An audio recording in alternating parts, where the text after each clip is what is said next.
Bugün size avlanmayı unutan ama yemeği hala ilk kendisi yiyen erkeklerden bahsedeceğim. Eskiden erkekler okla, mızrakla, bazen de taşla avlanırdı. Bir aslan değilse de en azından bir tavşan yakalar, onu sürükleyerek eve getirir ve gururla ortaya koyardı. Bakın, bu akşam aç kalmayacağız. Karın doyurmak, ailesini beslemek, hayatta kalmak için savaşırdı.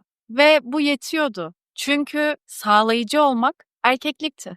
Güçtü, kontrol sahibiydi. Bir rolü vardı. Hem de hayati bir rolü. Sonra insanoğlu yerleşik hayata geçti ve iş hayatı başladı. Ama tabii ki öncelik erkeklerin. Kadınlar yine otağına baksın değil mi ama? Yani evine.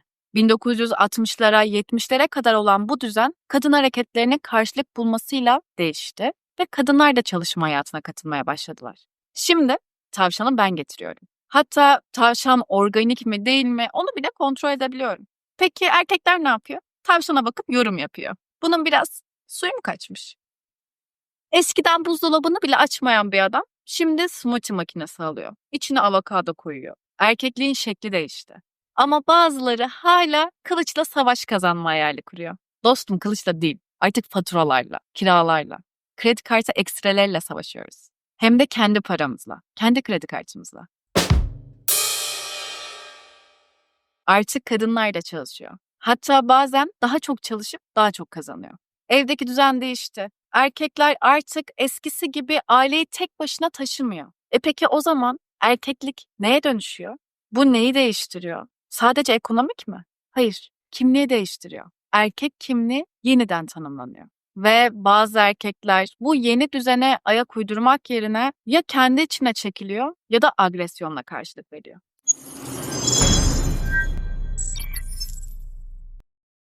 Selam, merhabalar.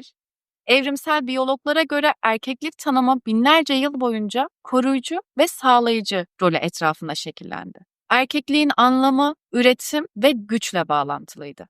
Psikolog David Bass'a göre erkeklerin toplumsal statü elde etme dürtüsü, evrimsel olarak kadınların kaynaklara erişimiyle ilişkiliydi. Yani güçlü, statülü ve avcı erkek hayatta kalma şansı yüksek aile demekti. Tarım devrimiyle birlikte kas gücüne dayalı işler artınca erkekler yine üretimin merkezindeydi. Kadınlar ise evdeydi. Bu da erkek işi ve kadın işi ayrımını pekiştirdi. Bugün hala dizilerde, filmlerde gördüğümüz kahraman erkek figürü aslında tarih boyunca gelen sağlayıcı kimliğin modernize edilmiş hali. Dikkat edin, bir adam zengin değilse, güçlü değilse, kariyeri yoksa başrol bile olamıyor. Romantik komediler dahi bu kuralı bozmaz. Hep başarılı erkek, hassas kadın.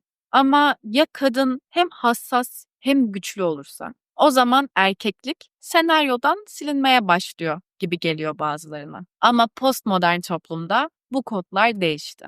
Kadınlar eğitim aldı, çalışma hayatına girdi, ekonomik bağımsızlık kazandı. Amerika'da 2023 yılında üniversite mezunlarının %60'ı kadın. Güncel verilere göre erkekler iş gücüne katılımda ve akademik başarıda düşüşte. Yani artık sadece erkekler eve ekmek getirmiyor. O eski erkeklik kalıpları işlemez hale geldi. Ve fakat küçükken bize öğretilen masallarda bile erkekler kurtarır, kadınlar kurtarılır. O yüzden bir erkek için kurtarılmaya ihtiyacı varmış gibi hissetmek rahatsız edici. Bu hikayelerle büyüyen bir neslin kimlik krizi yaşaması sürpriz değil. Düşünsenize bir adam yıllarca evin reisi olmakla gurur duymuş. Sonra bir bakıyor, eşi ondan daha çok kazanıyor. Evdeki kararları birlikte alıyorlar. Bu adama çocukken kadından izin alınmaz, sadece haber verilir denmiş. Ama şimdi izin değil, istişare diye bir şey var. Adam neye dönüşeceğini bilmiyor. Yeni roller konusunda eğitim almamış. Bu yüzden de agresifleşiyor. New York Üniversitesi tarafından 2024 yılında yayımlanan bir çalışma şunu gösterdi. Erkek çocukları erkeklik kimlikleri tehdit altındayken daha çok agresyon geliştiriyorlar. Yani biri ona sen erkek gibi davranmıyorsun dediğinde bu tehdit olarak algılanıyor ve karşılığı genellikle fiziksel ya da sözel şiddetle geliyor. Promundo'nun 2018 raporuna göre ise geleneksel erkeklik kalıplarına sıkı sıkıya bağlı kalan erkekler şiddete daha yatkın oluyor. Yani erkek dediğin ağlamaz, erkek dediğin güçlü olur, erkek dediğinin sözü geçer gibi öğretiler maalesef şiddetin zeminini oluşturabiliyor. Harvard Üniversitesi'nin araştırmasına göre erkeklerin %40'ı eşlerinden daha az kazandıklarında ciddi yetersizlik hissi yaşıyorlar. Aslında burada sorun para değil, rolün ellerinden kayması. Ben ne işe yarıyorum şimdi diye düşünüyorlar. Psikolog Ronald Levent bu durumu erkeklik kısıtlaması paradoksu olarak tanımlıyor.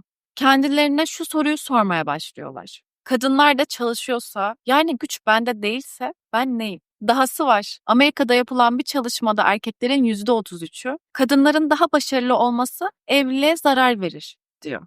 Çünkü başarı hala erkekliğin bir ölçütü olarak görülüyor. Ve gerçekten kadınlar ekonomik olarak güçlendikçe boşanma oranları artıyor. Çünkü artık mecbur değiller ve erkekler de buna hazır değil. Yani hem kadınlar istemedikleri bir ilişkiyi bitirebilme konusunda daha cüretkar davranıyorlar. Hem de erkekler güçlü kadınların yanında kendilerini yeterince erkek gibi hissedememekten hoşnut değiller. Kadının ekonomik olarak güçlenmesi aslında bir tehdit değil, bir fırsat. Ama bazı erkekler bu fırsatı yerimin elimden alınması olarak okuyor. Halbuki birlikte güçlü olmak diye bir şey var. Ama bunu anlatacak yeni hikayelere, yeni dil kalıplarına ihtiyacımız var. Belki de yeni masallara. Erkek olmakla ilgili o kadar dar kalıplar var ki. Mesela ağlamak. Erkek ağladığında zayıf olarak görülüyor. Ama işte duygusunu dışa vuramayan bir insan ne yapar? Ya içine atar ya da dışa taşır. O taşma da çoğu zaman şiddet olur, bağımlılık olur.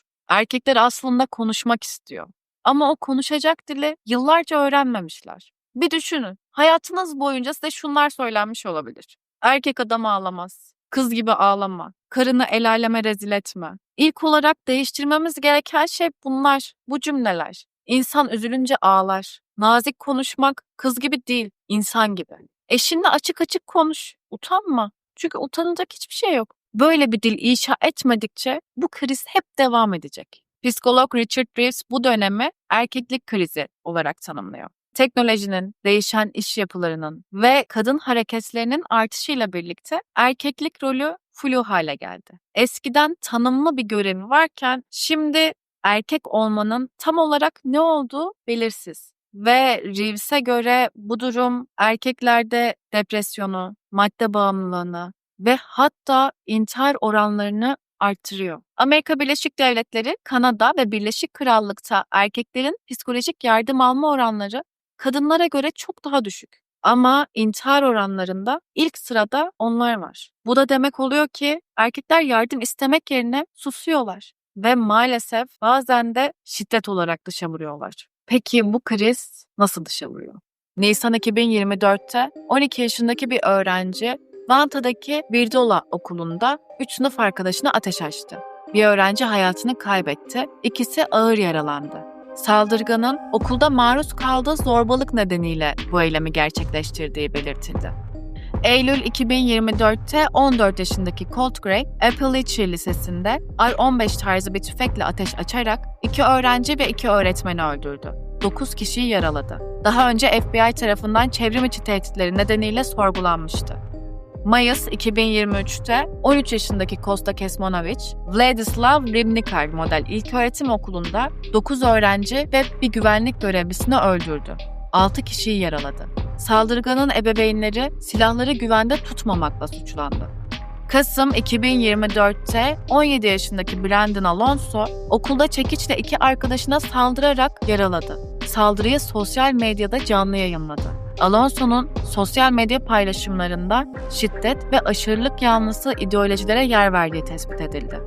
Ekim 2023'te 16 yaşındaki bir öğrenci Sapopemba Devlet Okulu'nda 3 kız öğrenciye ateş açtı. Biri hayatını kaybetti, ikisi yaralandı. Saldırgan silahı bir öğretmene teslim ederek polise teslim oldu. Eylül 2024'te 19 yaşındaki Nicholas Prosper, annesi ve 2 kardeşini öldürdü. Polis, Prosper'ın ayrıca eski okulu St. Joseph's Katolik İlkokulu'nda bir saldırı planladığını ortaya çıkardı. Ocak 2025'te 15 yaşındaki Mati Ahmet Minguzi, İstanbul Kadıköy'deki bir bit pazarında alışveriş yaparken 15 yaşındaki BB tarafından 5 kez bıçaklandı. Ardından 16 yaşındaki UB tarafından tekmelendi. Minguzi 15 gün süren yoğun bakım tedavisinin ardından hayatını kaybetti. Olayın ardından cinayette kullanılan bıçakla ilgili yürütülen ayrı bir soruşturmada bıçağın yasak niteliği taşıyan bıçaklardan olmadığı gerekçesiyle BB hakkında bıçak taşıma suçundan takipsizlik kararı verildi. Bu karar kamuoyunda ve Minguzi ailesi tarafından tepkiyle karşılandı. Ailenin avukatı kararı hukuk garabeti olarak nitelendirdi ve yasal yollara başvuracaklarını belirtti. Türkiye'de genç erkekler arasında gelecek kaygısı ve depresyon oranı kadınlara göre daha hızlı artıyor. Yani bir yönsüzlük hali var. Ve bu boşluğu ne dolduruyor? Bazıları için Andrew Tate gibi maskülenlik influencerları. Özellikle TikTok gibi platformlarda alfa male maskeleriyle yürüyen bir erkeklik anlayışı yayılıyor. TikTok'ta bazı erkek figürleri birer rol model gibi pazarlanıyor. Kaslı, zengin, umursamaz, kadınları aşağılayan videolar çekiyor. Ve altına binlerce yorum. Abi çok haklısın. Çünkü o yorumları yazanlar da aynı boşlukla boğuşuyorlar. Kimse onlara nasıl erkek olunacağını öğretmedi ki. Sadece erkek gibi ol dendi. Ne demekse artık. Bu hem kendilerine hem de topluma zarar veriyor. Çünkü bu erkeklik modeli empati yoksunu, sevgisiz ve toksik. Kabul edelim, birçok genç erkek hala erkek adam şöyle olur cümlesinin arkasından gitmek istiyor. Çünkü başka bir model verilmiyor. Kız çocuklarına hayal kur deniyor. Erkek çocuklarına ise hala sık dişine adam ol. Erkeklik bir kostüm değil, bir karakter meselesi. Şimdi yeni bir karakter yazılıyor. İçinde empati var, bakım var, eşitlik var ve bu yeni erkeklik aslında çok daha insani. Erkekliğini bağırarak, döverek, korkutarak değil, dinleyerek, paylaşarak, sorumluluk alarak gösteren bir erkeklik. Aslında bu bir son değil, bir geçiş. Yani şu anki erkeklik krizi kimlik inşasının sancılı ama doğal bir süreci. Tıpkı ergenlik gibi. Psikoterapist Terence Real şöyle söylüyor. Toplum erkekleri duygusuzlaştırarak büyütüyor. Ama duygularına ulaşamayan bir erkek kendi kimliğini de kuramaz. Yeni erkeklik tanımı artık sadece sağlayıcılık değil. Kendini ifade edebilen, yardım isteyebilen, sevgi gösterebilen, korkmadan empati kurabilen bir erkeklik. Ebeveynlik, duygusal emek, kadınlarla eşit iş paylaşımı ve kendi iç dünyasına hakimiyet. Ben bu konu sadece Türkiye için değil, dünya için çok önemli bir konu olduğunu düşünüyorum.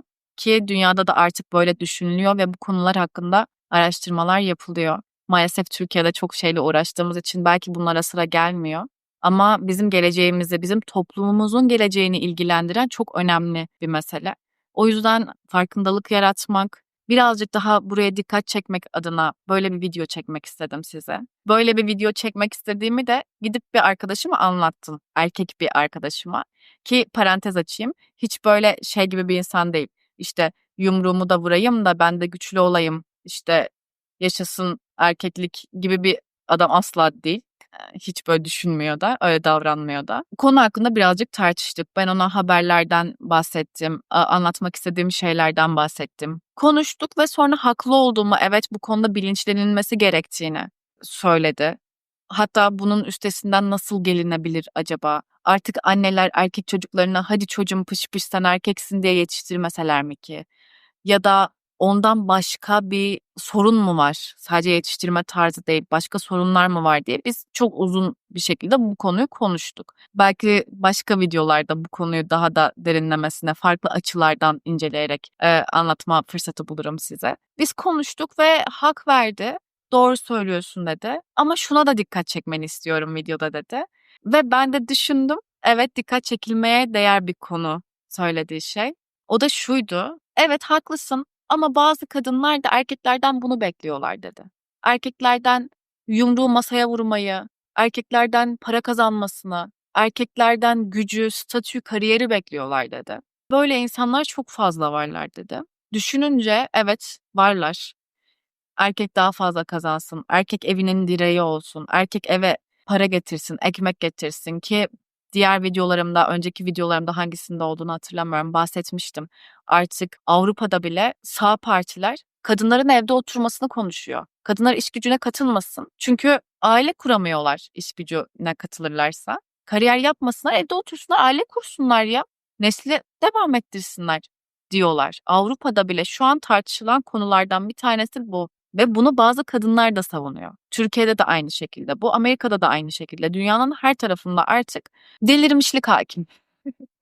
Yani nasıl açıklayacağım bilemedim. O yüzden tekrar bu konuya dönüldü. Neyse ne diyordum? Bazı kadınlar bile bunu söylüyor olsa bir erkek bunu duyduğunda sonra diyor ki hani biz eşittik. Hani siz eşitliği savunmuyor muydunuz cicim zamanında? Böyle bir tepkiyle karşılaşıyoruz. Yıllarca süren bu mücadeleyi tek bir istekle, tek bir cümleyle silip atıyoruz. O yüzden asla şakasında bile olsa böyle bir şey söylenmemeli diye düşünüyorum. Böyle bir şey düşünülmemeli de. Hiçbir şey hiç kimsenin görevi değil. Ama arkadaşımın hatırına bunu söylemek istedim. Çünkü lütfen bundan da bahset videonda dedi. Çok taraflı bir video olmuş dedi. O yüzden buna da değinmeni çok isterim ben kendi adıma dedi. Yani aslında bu video bir erkek düşmanlığı değil. Bir farkındalık çağrısı. Çünkü değişim sadece kadınlardan beklenmez. Erkeklerin de bu dünyada yerini yeniden tanımlaması gerekiyor. Ve bu da güçlü ol, ağlama diye bastırmakla değil. Ben kimim diye sormakla başlıyor. Ben içinde yaşadığım toplum için, sevdiklerim için, kendim için ne olmalıyım? Bu sorunun cevabı ise ne TikTok'ta ne de eski rollerde saklı. Belki de yeni erkeklik ilk kez içten dışa doğru şekillenecek. Diyorum ve beni buraya kadar izleyip dinlediğiniz için ayrıca videomuzu beğenip kanalımıza abone olduğunuz için çok teşekkür ediyorum. Hoşça kalın.